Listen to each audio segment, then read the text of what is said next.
Welcome to Industrial Marketing Live. I'm Erin Burish, a senior strategist at the industrial marketing agency Gorilla 76 and one of your IML hosts.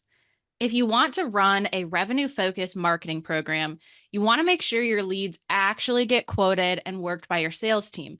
And that can't happen if your lead handoff process is messy or confusing. So today we're joined by our own Grace Wright, strategy director here at Gorilla, to talk about managing better website lead handoffs. So Grace, you want to say hi and introduce yourself a little? Yeah, hey everyone. Grace Wright here, strategy director. I lead the amorphous strategy function here, what we do, why, helping to refine what we're doing, our playbook to see better results for clients.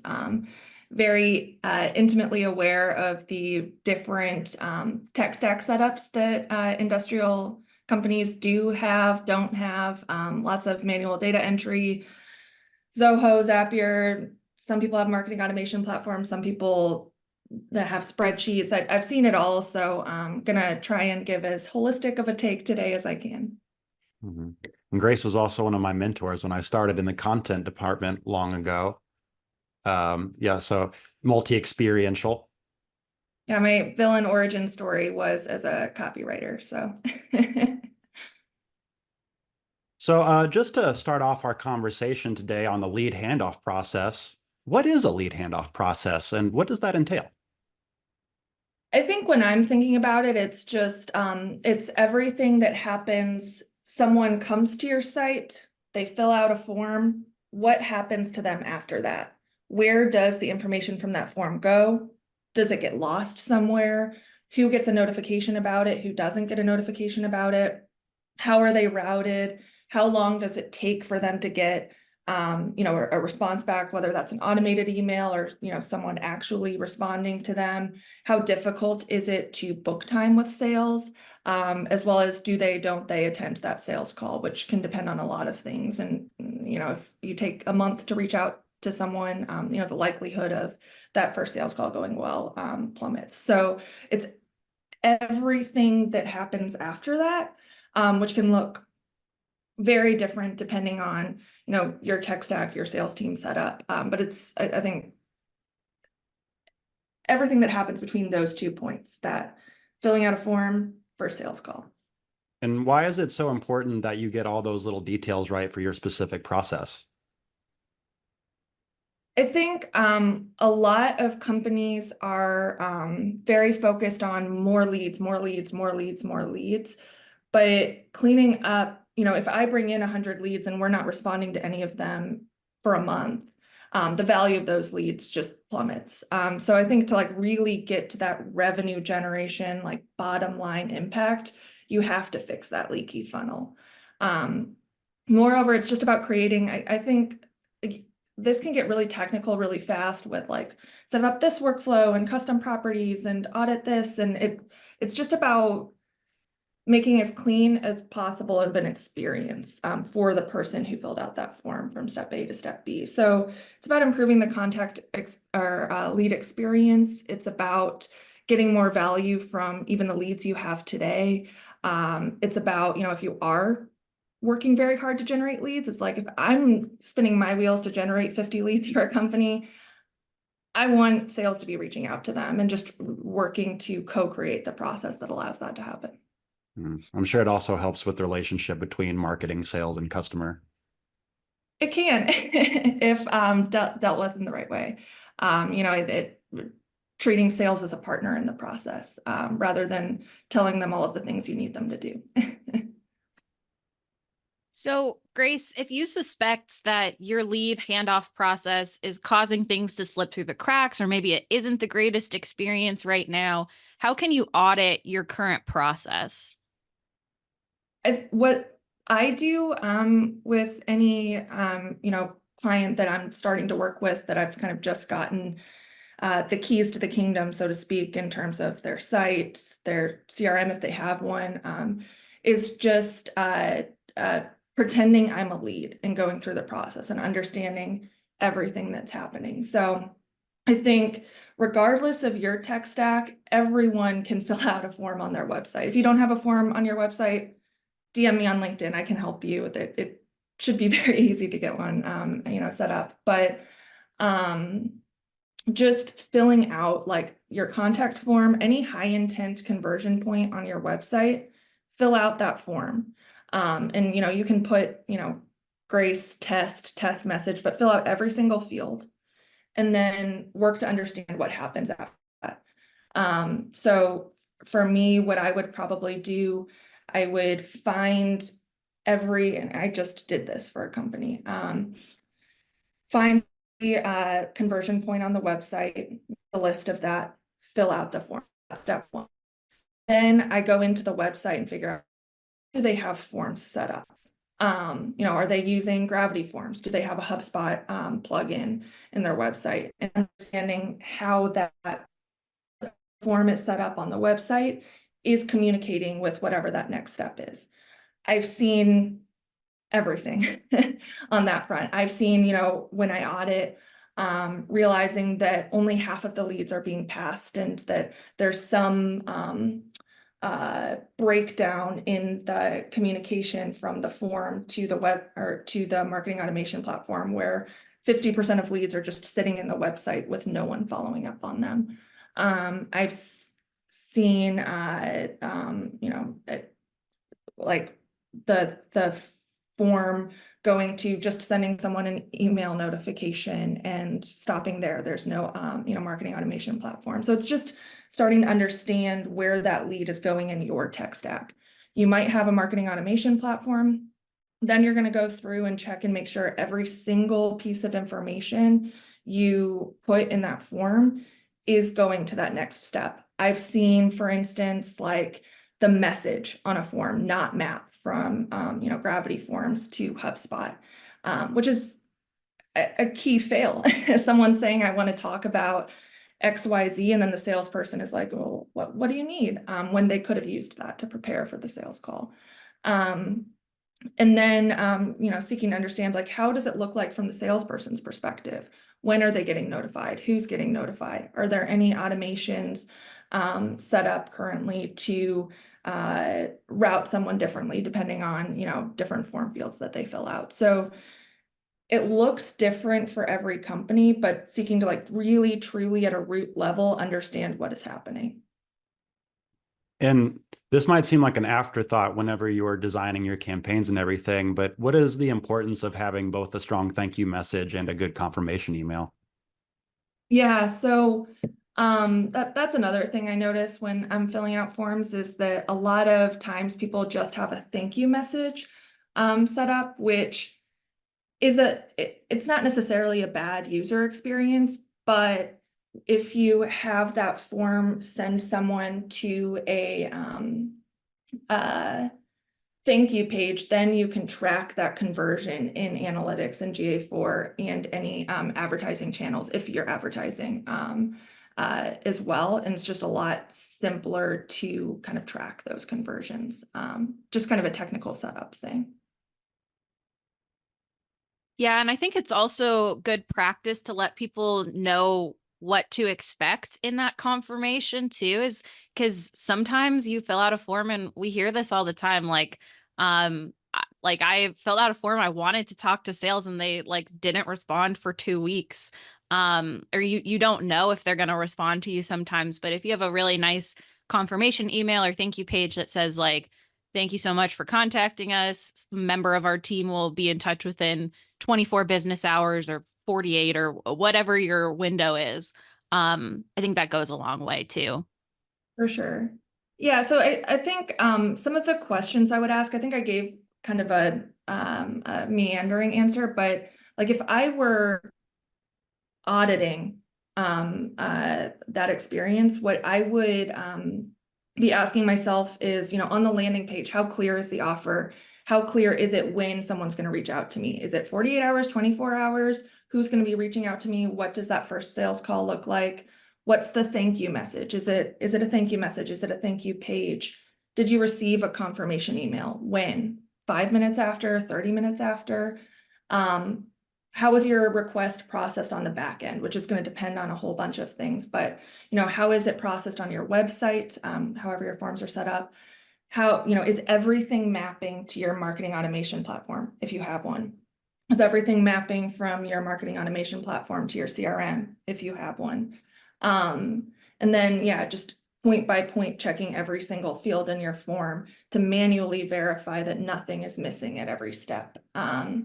And like I said, I've caught some, pretty big deal things there. And then, if you're able, one thing you could do is, rather than flagging that message as a test message, you could secret shop as like your ideal customer and just understand the lead experience. How long does it take to hear from a real salesperson?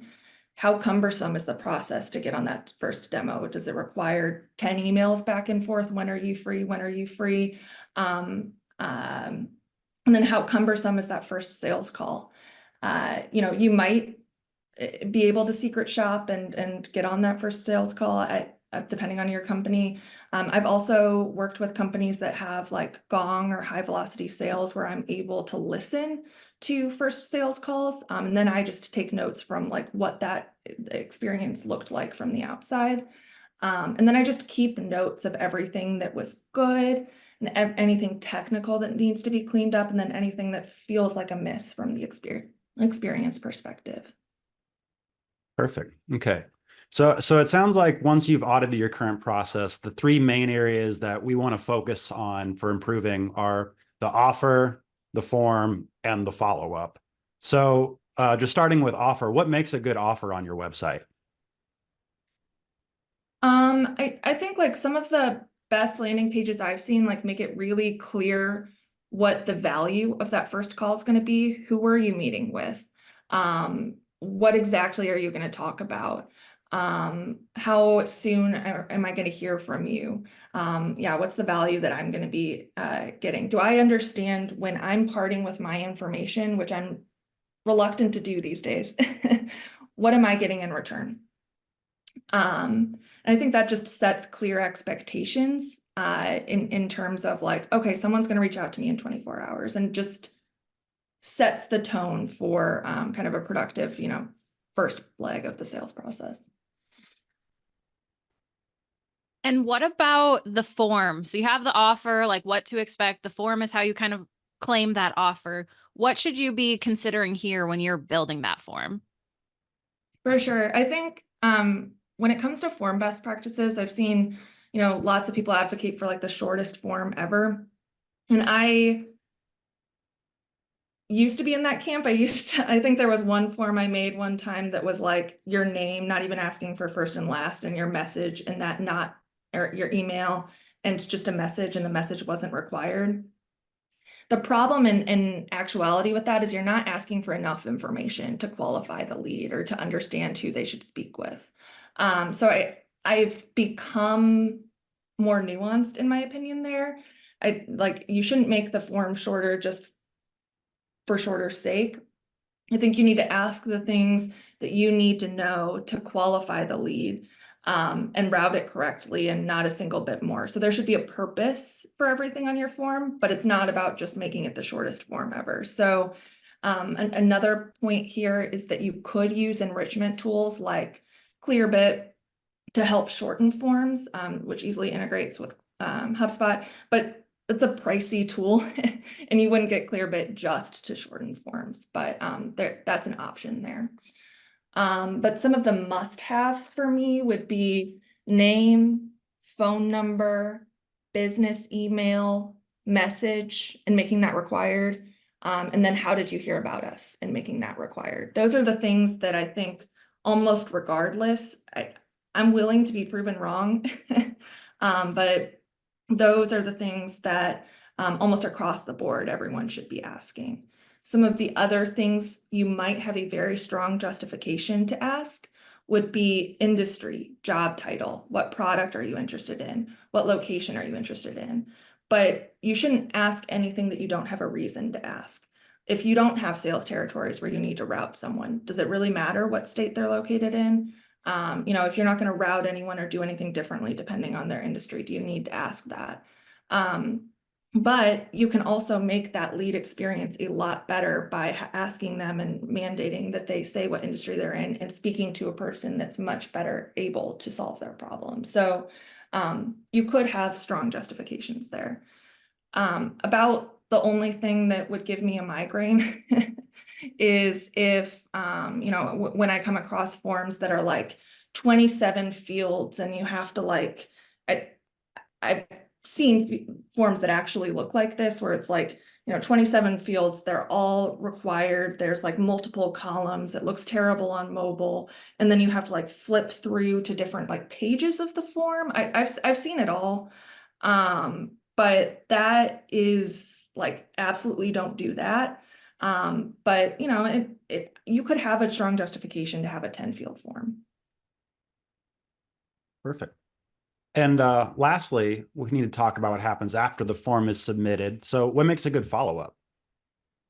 Yeah, so I think sending them to a thank you page, which reinforces, what to expect next. Randall, our digital creative director, on all of his thank you pages has like relevant content related to what someone filled out, which is really helpful. And then on the back end, it's, I would seek to work with the salesperson to understand like what they wish would happen. Is it that like a lead comes in, and if they're located in the Midwest, I want to send them to Tracy, and if they're located in the Northeast, I want to send them to Rob. Like, you can set up a workflows that make almost anything happen, almost anything possible, but what you want is to set up the notifications and the workflows on the back end to where the sales team is able to respond as quickly as possible.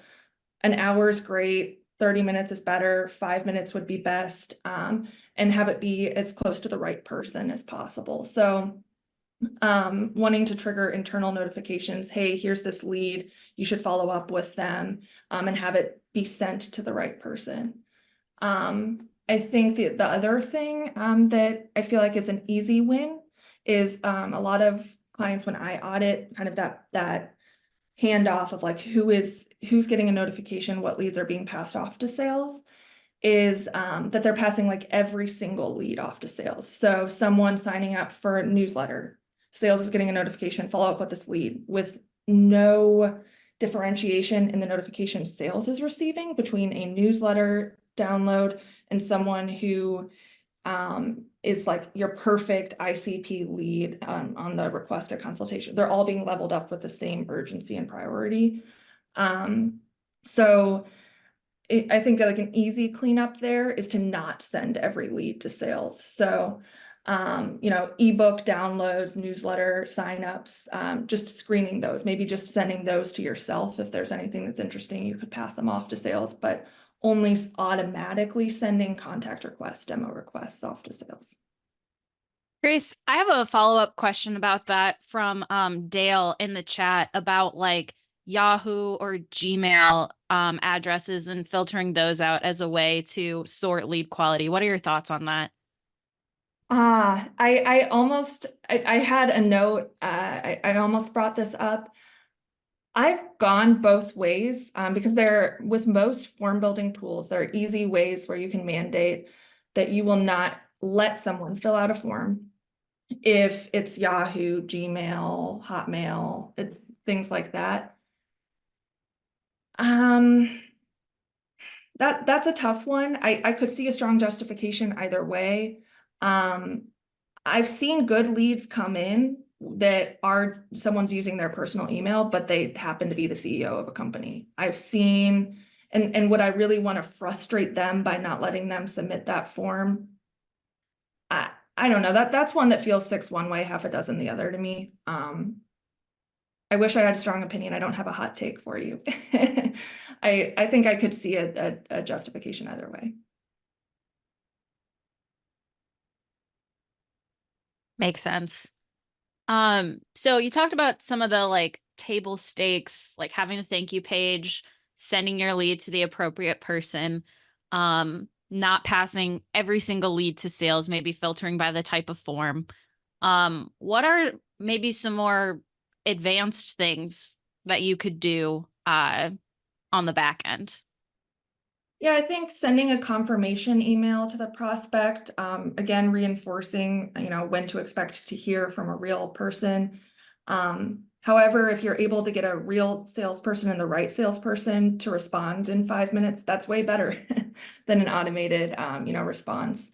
Some other things that you can do is, depending on your tech stack, you could use HubSpot workflows, or Zapier. I know I should have looked this up. I know Peyton, you mentioned Zapier like a couple months ago, and I didn't learn and look up the correct pronunciation. I just Googled it. They have done their SEO homework and they've capitalized on that question. It's Zapier rhymes with happier. Thank goodness. Okay. Peyton save Zapier. I've used it. It's a great tool. I don't know how to pronounce it apparently. But that's another tool that you can use if you don't have if you have a lot of disparate tools in your tech stack. You can use Zapier to integrate between two tools and send information and automate information, send emails, that type of thing. So some automations you could create: route leads to the right salesperson by territory, industry, job title, product. You can normalize how did you hear about us information. How I always set up how did you hear about us information is that it's a free text field. And then I build an automation to, when someone says LinkedIn, I bucket that into social media. When someone says colleague, I bucket that into word of mouth, so that I can get the golden nuggets of, hey, I talked to this salesperson at the Automate show in 2022, which you wouldn't get if you just had that pick list.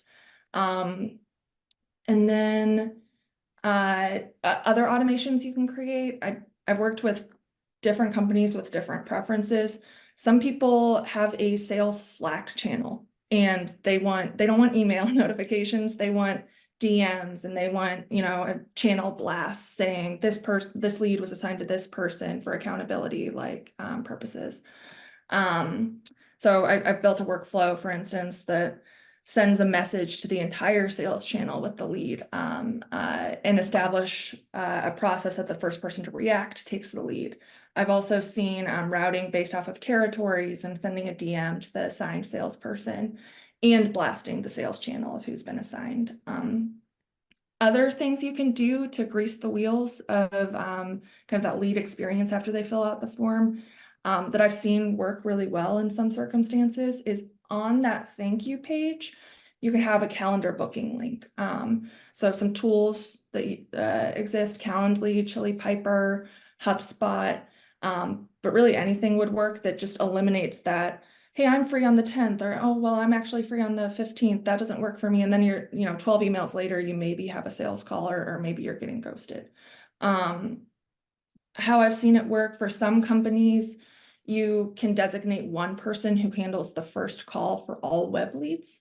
I've seen that work well, and it's not just based off of company size. I've seen, even a $500 million company operate relatively well that way. And then, for other companies, you might want to have a round robin of the entire sales team, and just show the collective availability of the entire sales team. But different calendar tools have different capabilities. I believe that it might be Chili Piper allows you to automatically display different people's calendars depending on the form fill. Like if they say they're in food and bev, it'll display a different calendar booking link. And if they say chemical manufacturing, it'll display like that salesperson's booking link. I haven't specifically done that. Last time I built a calendar booking link, I worked with a team that wanted that functionality, but HubSpot, which was their tool, didn't have that. And I even escalated that to the HubSpot meetings link product manager, and it just wasn't possible at that time. But I think Chili Piper can do that. And what about some of the more advanced automation tools that you've worked with? Yeah, so if you are able to automate meetings, like you have that calendar booking link, you unlock a whole other host of things that you could track. When I've been able to do that, you can track the date the first meeting was booked. So you can create like a date field that you would set up a workflow to assign as the date and action took place to book the meeting. So, you know, you could track the number of meetings that are being booked month over month and quarter over quarter. And then moreover, you can track the outcomes of those meetings. You know, were they attended? Did they no-show? Did they cancel? Are you still awaiting a status update? So you can potentially track the number of meetings you're booking and the outcome of those meetings over time, which has been great when I've been able to track that. That's of course like a very nice to have, not necessarily the first thing I would do. You can also set reminders for the sales team to update key information on qualified leads where a meeting has been booked. Like if the meeting date has passed and they haven't updated it after 5 days, starting to pester them. But you would want to work with the sales team on what they want to have happen rather than you know, just setting up a workflow to pester them. Quick So- call out, the tool that can do the meetings based on like the form fields, Ellen dropped it in the chat. Marketo apparently can do that. Yeah, For the that's sake of really the cool. podcast and afterwards, I just don't want anyone to miss out, you know, on that. Oh, of course. Drop. Thanks, Peyton. So Grace, if you are implementing a new handoff process with your sales team, how should you measure success or the effectiveness of the change? Yeah, I think long term, it's measuring that speed to lead. How long does it take after like someone comes in saying they'd like to speak to sales? How long is it taking to reach out and make first contact between sales and that lead? And then kind of throughout that process, like how many actual sales calls are being booked? How many people are actually showing up to those sales calls? All the way through to, you know, I've seen overhauling this like really contribute to revenue too. I mean, you're capturing more of the people when they're hot, when they're saying they have a need, as opposed to waiting 30 days and they're like, well, we actually already solved that. So I think it's just measuring, yeah, speed to lead, number of meetings, and then also just tracking pipeline and revenue, and when you know that you've started to take meaningful action. But I think that the way to start here is just small. You know, it's the things you can fix on your own. Like there's a number of leads that just aren't being passed to our marketing automation platform because the mapping is broken from Gravity Forms to HubSpot. That's something I've caught. Well, if I'm getting 50% more leads, I'm going to get more revenue. All the way through to, you know, meeting with the sales team. I think step one, when you're meeting with the sales team to embark on something like this, the way you're going to make meaningful change is understanding, first of all, auditing everything that you know is wrong with the experience, but then meeting and just being like, how is this looking from your perspective? And what you hear is going to be like wild. Like I've even, you know, people sometimes like manually, I've spoke with a company recently where someone was manually copying every field from their website to their email and from their, again, to their CRM. I can make that a whole lot easier.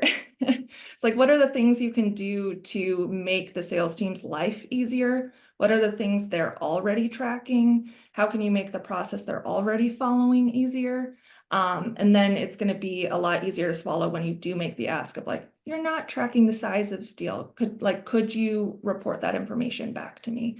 I think that this could be a huge relationship building activity to create alignment with marketing and sales when approached the right way. Yeah, and we have a really good related question from the audience about vetting leads. So Brittany, would you like to come on and ask? Hey, yeah, thank you. So we just recently started working with our sales team on leads, and we've had a million meetings to understand more about their process and then also how Salesforce just works because it's a monster. And one of the things that came up was that they do not want, a lot of our sales reps don't want leads unless they're ready. But it's kind of hard to tell that. So I was wondering if you had any tips as to vetting, because we don't have anyone in-house that will call up the lead and make sure that they're actually sales ready. So that's where we're kind of struggling here. So in the meantime, we've routed everything to CS, our customer service team, because they don't have time.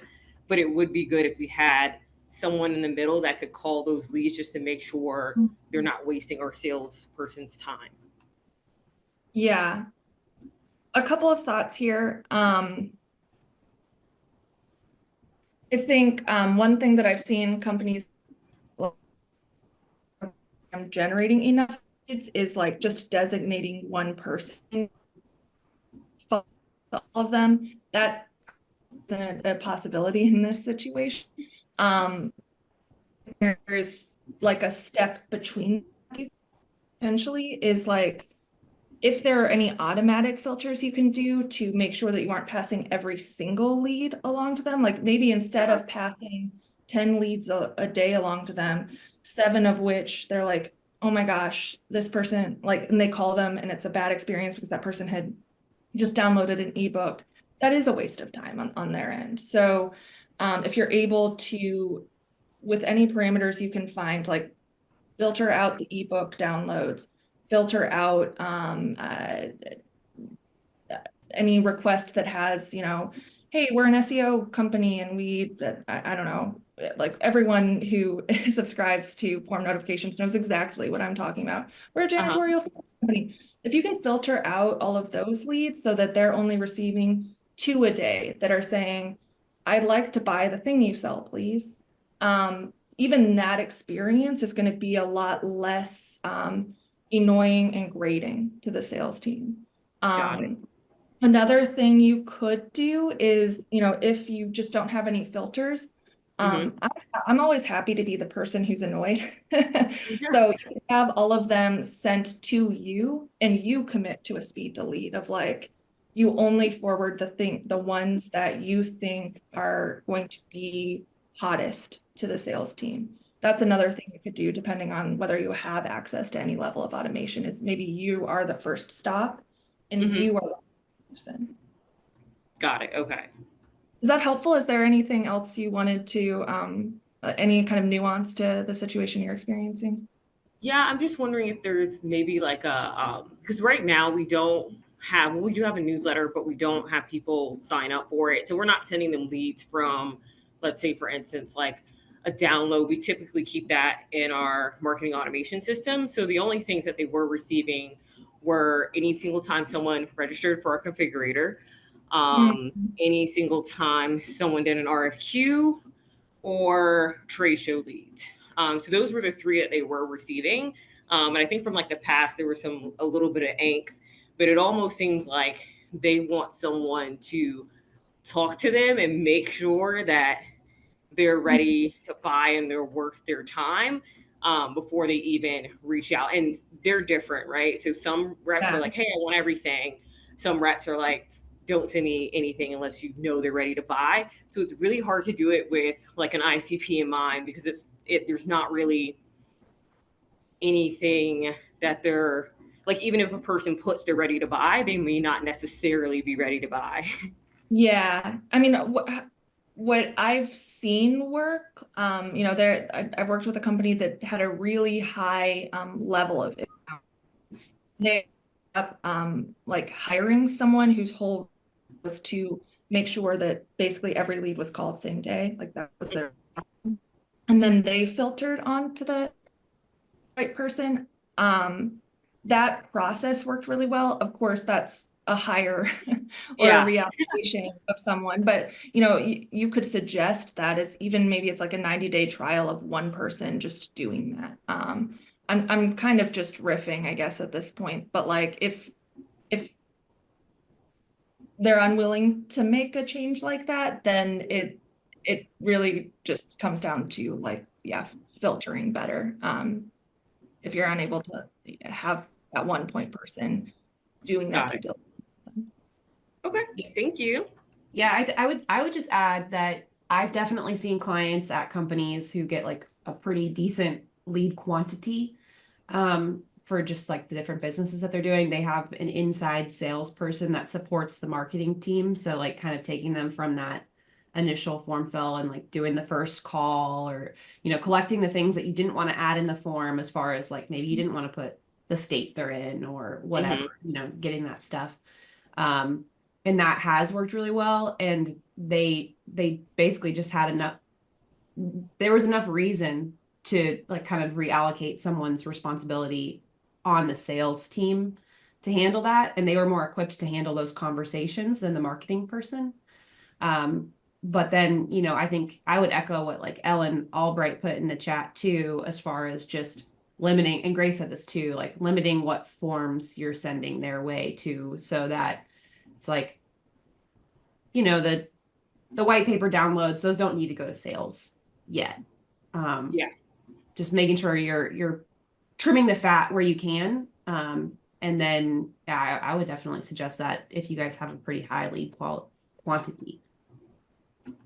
And another thing that maybe marketing could help with or help equip sales with is like different ways to respond to those lead requests, because if they're getting something that they suspect isn't ready for a sale, they don't automatically have to take a call with every lead that's being sent their way. Like, you could have a templated email that's like, hey, we're a good fit if you're looking for XYZ. Like, if that's the case, book time with me. Here are some resources on our website that tell you more. And like almost like a qualifier email that you could send to. I mean, I think like that's pretty common in sales process. If you're like, it could be something, but I'm not sure if it's worth my time to like automatically book that call. It's a really good point. Yeah, that's something that we've thought about too, because we've had that problem in the process where we send a lead and they're like, I don't know what to say. So that's a good idea. Yeah. And then it's like 2 seconds of their time to send a templated email that they can push from HubSpot or some other tool, rather than, you know, that could be slightly less annoying. So we also had a question in the chat from Justin about lead scoring and if that's still a thing. And there's some chat about like AI lead scoring. I don't know, Grace, if you have any thoughts on that as a practice. I don't know that I'd have any opinions anyone would like here. I've worked with a lot of companies that do have lead scoring set up, especially, you know, in the heyday of lead scoring, you know, in that HubSpot playbook of like 2010, you know, type situation where, you know, you score the leads, you nurture the leads. I have never worked with a company, even with the most elaborate lead scoring, where they're like, yes, this works and we're really happy with it. So it's just not where maybe I've invested my own time in trying to make things work. But I'd be interested in hearing from anyone else who has made it work. I'm always willing to be proven wrong and hear different perspectives. Anyone have a lead scoring system they like and have set up?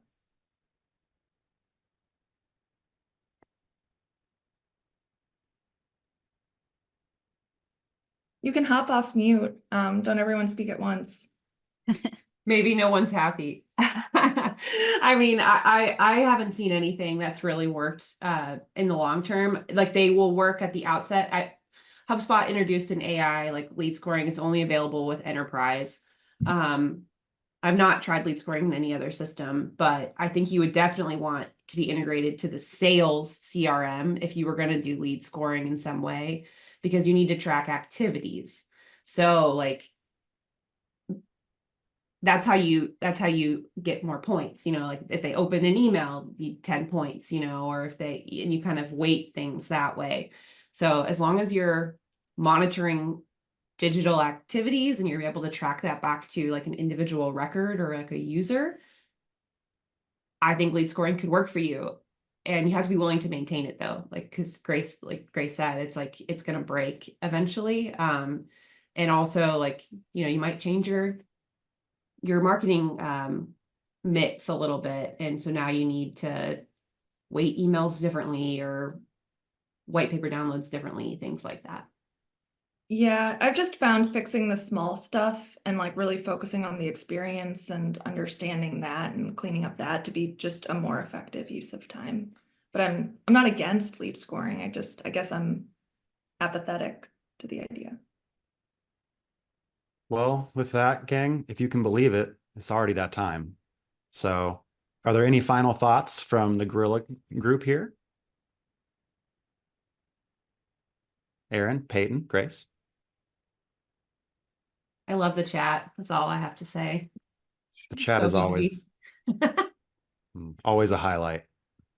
Yeah. Just thank you to Grace for joining us today. I think it was good steps for how you can audit what's currently happening. And then kind of the 3 areas to focus on for improvement is like making the offer really clear on your landing page, having a form that gives you the information you need and isn't excessively, long or cumbersome. And then having a follow-up that is going to capture everything and make sure it gets passed off to sales, and really just like zooming out and focusing on the experience of that conversion path. I think if you focus on those things, you'll be set here. Sure. I just appreciate you all having me. This was most fun I've had all week. Oh, we Yeah, love now part 2 is going to be how, again, going back to the having conversation that we're having is how to get sales to follow up on leads for you and give you feedback. Well, we have an upcoming episode about that with Luke from MacTech is going to be talking about that, not next IML, but I think the one after that. I'll have to double check the calendar. Yeah. Perfect. Yeah. Well, speaking of next IML, Thursday, September 5th, we are going to be talking about planning your 2025 marketing budget with the wonderful Katie Klaus. So please join us for that. And then after that, we will get back onto this related topic with Luke. And this is also your invitation to join us at the Industrial Marketing Collective, where we share additional knowledge and fun things about getting better at this marketing thing that we all do together. And we also would like to have everybody join us for the Industrial Marketing Summit of 2025, our 2nd annual. Early bird registration is already open, so you can prepare to join us in Austin, Texas, February 26th and 28th. Ask somebody that went last year. We all had a great time, and we're hoping to get even more people together this year.